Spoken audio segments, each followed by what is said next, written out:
Genta Mandaya, bangkitkan asa, wujudkan karya. Halo, saya Azhar dari LPDP PK 193 Genta Mandaya. Beberapa hari yang lalu, area tempat tinggal saya didatangi tim dari puskesmas tempat yang melakukan fogging karena ada kasus demam berdarah tinggi. Saya pun jadi teringat beberapa waktu yang lalu ketika saya dirawat di rumah sakit karena penyakit tersebut. Waktu itu sedang tinggi-tingginya kasus COVID dan membuat saya berefleksi. Ketika Indonesia dan dunia sedang gaduh dengan COVID, bagaimana dengan DBD yang setiap tahun selalu ada kasusnya? Mari kita segarkan pengetahuan kita tentang DBD. Demam berdarah denggi adalah penyakit yang disebabkan oleh virus denggi yang ditularkan kepada manusia melalui gigitan nyamuk Aedes aegypti dan Aedes albopictus. Indonesia merupakan salah satu wilayah endemis dengan sebaran di seluruh wilayah tanah air. Gejala yang akan muncul seperti ditandai dengan demam mendadak, sakit kepala, nyeri di belakang bola mata, mual, dan pendarahan seperti mimisan, gusi berdarah, hingga kemerahan di bagian permukaan tubuh yang menderita.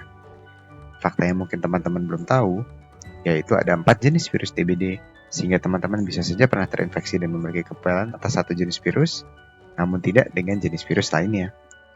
Hal ini yang menyebabkan seseorang bisa terinfeksi DBD lebih dari satu kali. Teman-teman mungkin pernah melihat tayangan ini di televisi zaman dahulu. Banyak yang tidak tahu siklus demam DBD menyerupai pelana kuda. 3 hari pertama demam tinggi, waspadai gejalanya.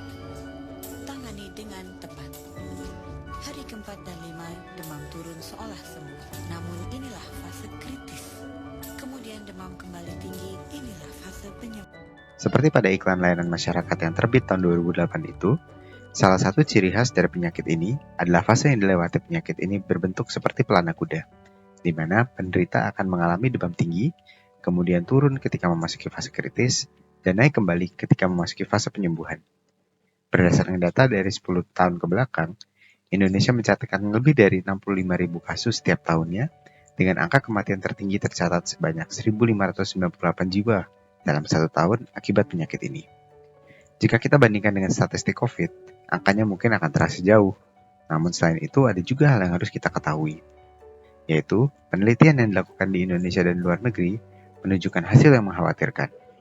Koinfeksi DBD dan COVID menghasilkan gejala yang lebih parah dan tingkat fatalitas yang lebih tinggi. Dengan kembali meningkatnya kasus COVID dan penerapan kembali PPKM di sejumlah daerah, tentu ini harus menjadi perhatian kita semua. Cara pencegahan DBD mungkin sudah melekat di benak kita, yaitu melalui 3M. Tapi, jangan tertukar dengan 3M COVID ya.